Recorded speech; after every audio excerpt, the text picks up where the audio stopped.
അച്ഛൻ പോലീസുകാർക്ക് എന്താ ഈ വീട്ടിൽ കാര്യം? അതെന്താ പോലീസുകാർക്ക് എന്താണ്? Franz Kafka's novel, The Trial, is about the misfortune of the character Joseph K., who is arrested for a crime he is neither aware of nor is informed by the mysterious and hidden authority. The novel was written between 1914 and 1915 and was published posthumously in 1925. Joseph K. struggles helplessly against a secretive and authoritarian legal system and finally is executed at the end by two people who stab him with a knife. The novel consists of 10 chapters. The modernist novel is full of ironic situations, and Kafka satirizes the human condition and the functioning of the society throughout the novel. Kafka questions our understanding of the notions of truth, justice, accountability, and authority. Why is it called The Trial? The German title used by Kafka, Der Prozess, refers to the sequence of events that K undergoes during the inquiry for his unknown crime. We don't witness an actual trial, but see how the legal system pushes the individual deeper and deeper into its dark mechanisms from which there is no escape. We understand as we read along how rotten and corrupted the bureaucratic systems and human relationships have become. As such, each experience turns out to be a trial in itself. What happens in the trial? Let us look at the plot of the novel. Who are you? The novel begins with two guards, Franz and Willem, coming to the room of Joseph K., the chief cashier of a bank, on the morning of his 30th birthday. He is taken to the room of another tenant, Fräulein Berstner, who is absent at the time. He is interrogated by the inspector and is informed that he is under arrest, but is free to move around and go to the bank as usual and wait for instructions from the Committee of Affairs. Neither the guards nor K knows the reason for his arrest. Junior bank employees from K's bank are also brought by the inspector to the boarding house to conduct the inquiry. Joseph K. explains the situation to his landlady, Frau Grubach, who seems to trust him.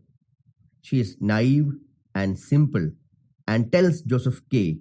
not to worry, as she feels his crime to be not of a criminal nature but more of a scholarly type.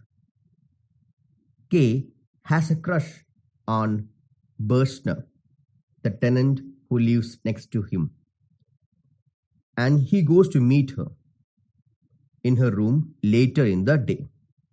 He explains the events of the morning. She lets K kiss her, then pushes him away and asks him to leave. His insecurities with women is evident from the scene. K is instructed to attend the inquiry of his arrest at the court on a Sunday. The time is not specified. Strangely, the court is located in an apartment building in an impoverished neighborhood. He wanders around and finally is let into the court by a washerwoman. The court is a large hall crammed with people. He introduces himself and then delivers a speech denouncing the court for treating him unfairly. പ്രതിക്ക് വേണ്ടി വക്കീൽ ഹാജരായിട്ടുണ്ടോ? ഇല്ല. നിരപരാധിത്വം സ്വയം തെളിയിക്കാൻ ഈ ഉള്ളവന് അനുവാദം തരണം.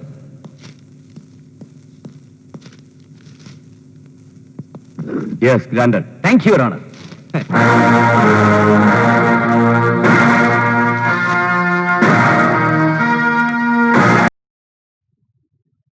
ഗ്രഹണം ബാധിച്ചാലും അതിനൊരു സമയമുണ്ട്. സൂര്യൻ ആ കറുത്ത മറവിട്ട് പുറത്തു വരും. അതുപോലെ തന്നെയാണ് സത്യം. മൂടി വയ്ക്കാം, വളച്ചൊടിക്കാം, പക്ഷേ ഒരു നാൾ ഒരിടത്തത് പുറത്തു വരും. Shall I remind you something? It is quite unbecoming an officer. I pity you for the dirty game you have played in this case. Joseph K. accuses the officials of corruption. Though the speech is passionate, the examining magistrate informs him that he has irreparably damaged his case. He is asked to report again the next week. After this incident, he goes to work in the bank as usual. In a strange occurrence, he opens his cabin in the bank and finds the two guards who had arrested him earlier being punished or flogged.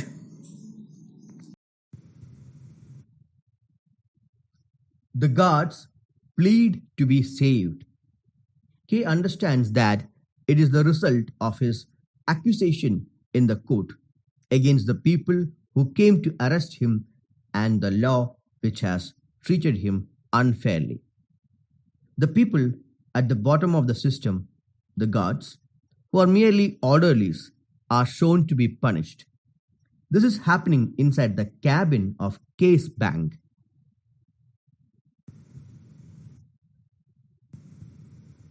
Why should the guards be punished inside a bank? Is it merely staged to show that K's concern has been hurt? Is this a facade to show the aggrieved that their plea has been heard? This scene is symbolic of how authoritarian systems make scapegoats of the less powerful while keeping the powerful safe and unaccountable for their actions. Even though he does not receive any summons, K returns to the court the next week. It is empty. The washerwoman, who claims to be the court usher's wife, tries to seduce him and shows him around the court. He is shocked to see that the presiding magistrate's examining notebooks are in fact pornographic material. The woman is then taken away by a law student. The court usher then enters and takes K around the court. K sees worn-out defendants waiting for justice that is never coming and realizes with horror the future that awaits him. K goes back to work and is later taken by his uncle, Uncle Carl, to a defense lawyer named Huld. Huld's assistant, Lenny, seduces K. The working women in the trial are shown to use sex as a natural way of getting things done. Be it Berstner, the washerwoman, or Lenny, these women are merely performing their roles assigned to them, which also involves submitting their body to the clients. The case continues, and Huld doesn't make any progress. Joseph K. becomes increasingly frustrated at this and is distracted at work. One of his clients in the bank directs him to Titorelli, the court painter, who paints portraits of judges and courtroom scenes. He has inherited his job from his father. Titorelli is a mediocre artist and has nothing original about him. He manages to sell few paintings to K. We might wonder, what can a painter say anything about law? Is Kafka suggesting that art can give answers? In any case, Titurelli informs K that acquittal never happens, and what K can do is only to defer the judgment endlessly. K decides to fire Huld and goes to his office. Huld tries to persuade him to keep him hired. He even insults another defendant, a merchant named Block, in front of K to intimidate him. But K decides to fight the legal system on his own. നീ തീർന്നടാ, നീ തീർന്നു. ഇത്ര അഹങ്കാരം പാടില്ലടാ. നീ തീർന്നടാ, നീ തീർന്നു. തീരട്ടെ.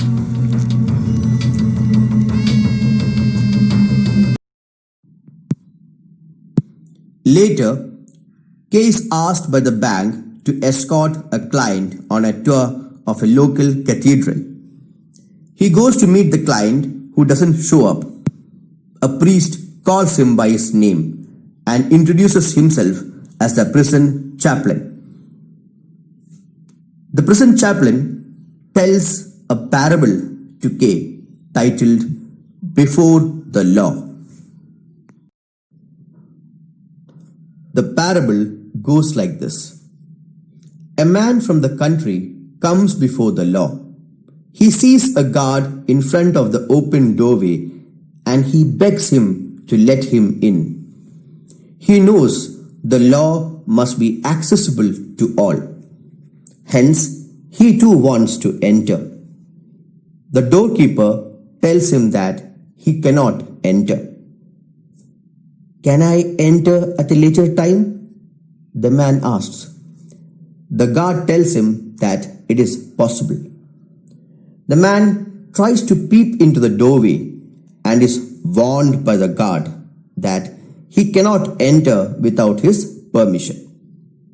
The guard tells him he is very powerful, but there are other doors. Each door is guarded by a more powerful guard. So the man waits near the entrance. Years pass.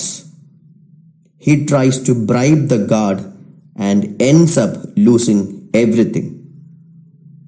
The guard tells him, "I accept what you give because I don't want you to feel that you have not tried everything to gain entrance to the law."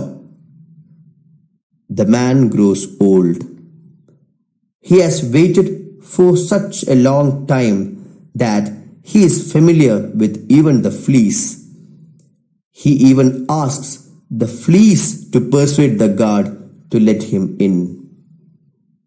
The man is about to die. In his fading moments, he calls the guard. The guard, "You are insatiable. What is it that you want?" The man speaks.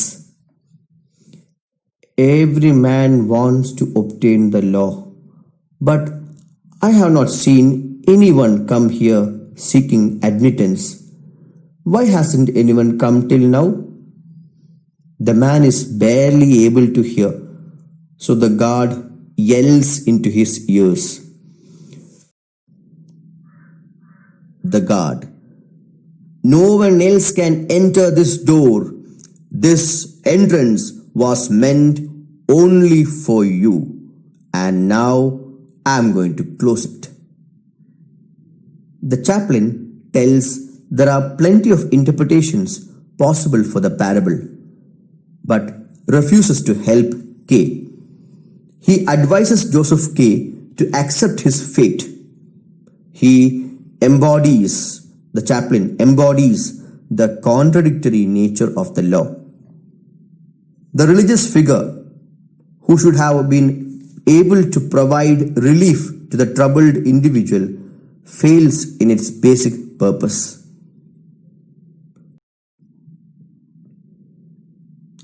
The logic of this parable is the logic of a dream. Do dreams have a logic? Or is the logic of the parable the logic of a nightmare? On his 31st birthday, Joseph K. is taken to a quarry outside the town by two well-dressed men. Joseph K. meets his end abruptly when the two men stab him. There is no statement of what the crime is, no summons, no legal documentation, no petition, and no trial. The individual is nevertheless executed in the ultimate demonstration of the abuse of power. The two agents exchange the knife between themselves, maybe expecting Joseph K. to snatch the knife and kill himself. In the final act of retaliation, K. refuses to kill himself. The executioner thus has to perform his role. K's last words, like a dog, show the utter disregard totalitarian systems show towards human lives.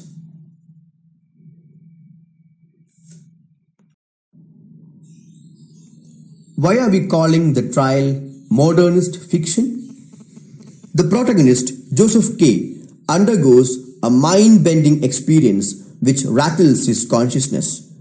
The shattering of the consciousness of the protagonist is an allegory of the state of the humanity. The notion of truth is questioned as the reader begins to doubt the veracity of the characters, as their actions and words are often contradictory. The pillars of human society, like the legal system, then mutual trust, family, etc., are shown to be crumbling. What about the dialogues? Kafka uses sarcasm and dry wit as we see the characters talk about surreal situations in a matter-of-fact manner, as though they confront them on a daily basis. The dialogues are borderline farce, making the reader doubt whether they are for real or if these characters are playing some role. In the final scene, K even refers to his executioners as supporting actors. The dialogues serve to magnify the absurdity of the situation. How relevant is the setting? Joseph K. is in a lodging in an unspecified city. There is universality to this predicament of Joseph K. It could happen to anybody. The court is situated inside an apartment building. Something so commonplace opens into a labyrinth of surreal experiences. The humble surroundings in which the court is located hides the vicious nature of its power. What can you say about the narrator and the point of view? The trial has a limited omniscient narrator who presents a third-person point of view. But a great deal of information is presented through K's eyes, which makes it impossible for the reader to blindly trust the events as they happen. The sudden shifts in the plot mirror the mental state of the protagonist. The novel foretold how totalitarian systems destroy humans by squashing them through the bureaucratic mechanisms. The limitless and unquestionable power of such systems render the human lives helpless. What are the themes discussed in this novel? Number 1, the abuse of power. Kafka's trial is about the abuse of power by totalitarian systems which are beyond the reach of any legal reproach. The bureaucratic systems help in maintaining this power structure by using humans as cogs to keep it in motion without considering justice and legality. They turn people against each other, instilling fear and guilt in them, and eliminate those who question the people in power. Failure of the legal system. That's number 2. The parable before the law can be looked at from different angles. It shows how no one can escape the law. Society cannot exist without the law, and hence we must all report before the law. K is finally punished by the law. We just don't know what the reason is. The parable also informs us of the evasive nature of controlling systems, be it totalitarian governments, religion, or any other social institution.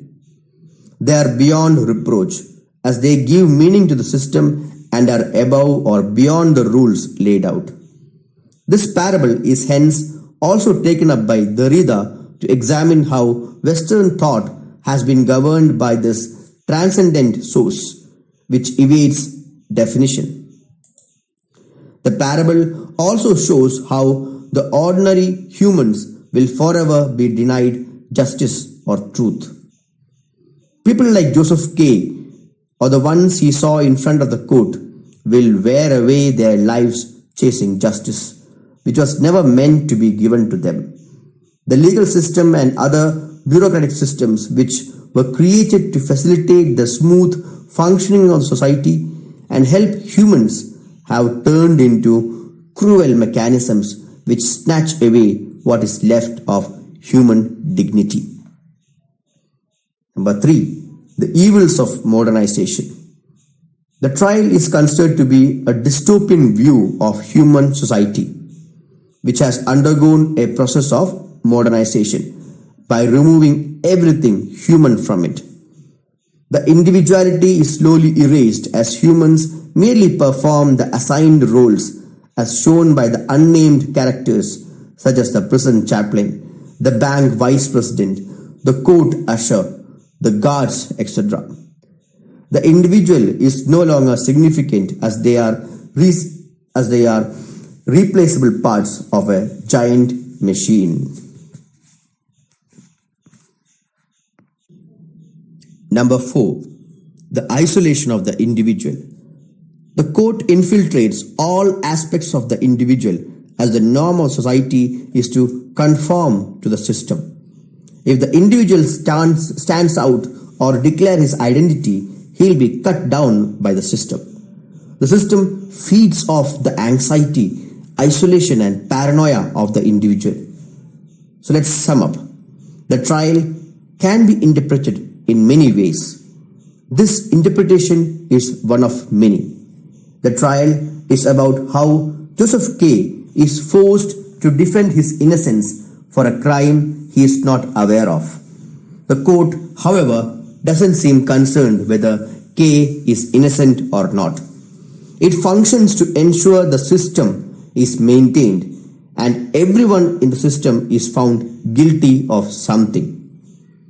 Joseph K. is in fact defending every action he ever did and the reason for his very existence. When Joseph K. dies like a dog, the readers realize with a shock that it could happen to anybody. The parable of the law represents our own search for truth, meaning and justice which evades us forever.